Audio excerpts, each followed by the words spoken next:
قبل ما نبدأ، لو عندك الجرأة تكمل القصة دي، متنساش تعمل لايك، تشترك في القناة وتفعل الجرس، لأن اللي جاية مش مجرد رعب، ده كابوس حي. بعد ما الفيلا اختفت، أهل القرية افتكروا إن اللعنة انتهت، لكن الحقيقة كانت أبشع بكتير. الناس بقوا يسمعوا خطوات تقيلة في الشوارع بعد نص الليل، رغم إن الشوارع بتكون فاضية. المرايات في البيوت بقت تعكس وجوه ناس مش موجودين، وعيون بتراقبهم من الضلمة. كل يوم الساعة 3 الفجر، أي حد بيبص من شباكه بيشوف شخص طويل واقف في نص الشارع، لكنه مش بيتحرك بس بيبص عليه.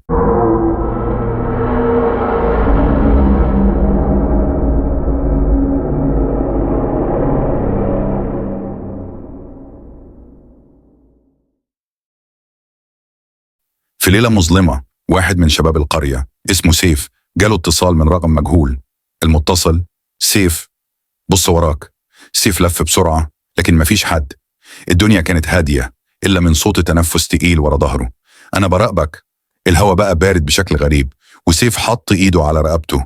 لقى بصمات سودة محفورة في جلده، كأن حد كان ماسكها بقوة.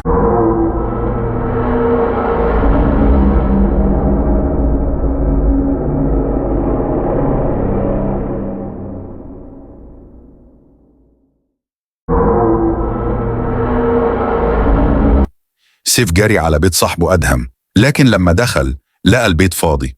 كل حاجة مكانها، لكن المكان نفسه ميت، كأن محدش عايش فيه من سنين.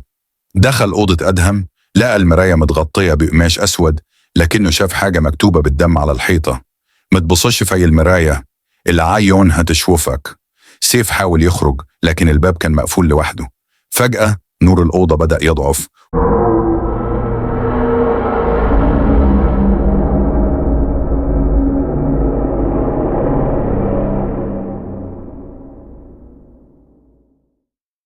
وظهر ظل طويل جدا على الحيطة. الكيان اللي ما بينامش كان وراه، كان واقف فوق السقف بعيون كتير بتلمع، وإيدين طويلة بتتمدد ناحية سيف. الصوت الغريب همس في ودنه: دلوقتي دورك جه. الأرض بدأت تهتز، وسقف الأوضة بدأ ينزل عليهم. سيف حاول يصرخ، لكن صوته كان مكتوم، كأنه في فراغ.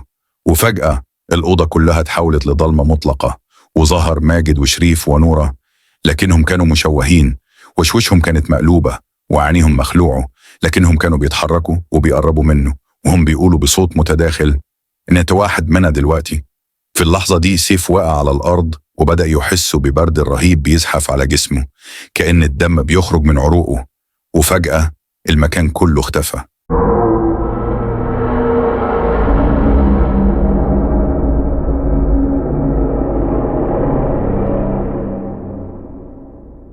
سيف لقى نفسه في قبو قديم مليان شموع حمراء، والحيطان كانت مكتوبة عليها رموز غريبة.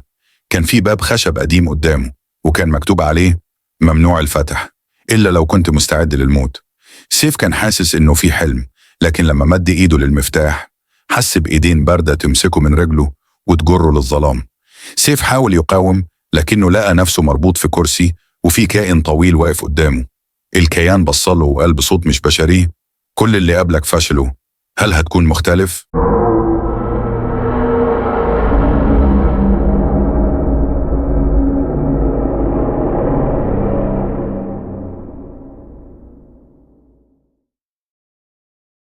بدأ يمد إيده لسيف، وقبل ما يلمسه الأرض اتشقت، وسيف وقع في بعد تاني. لقى نفسه في نفس القرية، لكن كل حاجة كانت مهجورة. البيوت مهدومة، والأشجار ميتة، والسماء لونها أحمر دموي. في وسط الخراب شاف ناس واقفين بعيد، بس لما ركز وشوشهم كانت نفس وشوش اللي ماتوا قبل كده. كانوا واقفين من غير صوت، لكن عينيهم كلها بصله. وفجأة واحد فيهم قال: محدش بيهرب من الكيان اللي ما بينامش، حتى الموتى.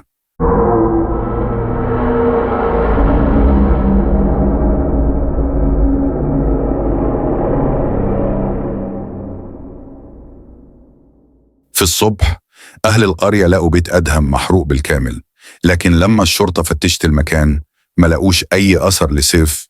كل اللي كان موجود على الأرض كان بصمات سودة، وجملة مكتوبة بالعظام المحروقة: اللعبة ما بتنتهيش، أنا هرجع تاني.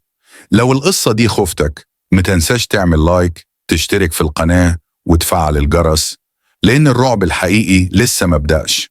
وخد بالك، لو صحيت الساعة 3 الفجر وسمعت حد بيهمس باسمك، ما تبصش في المراية.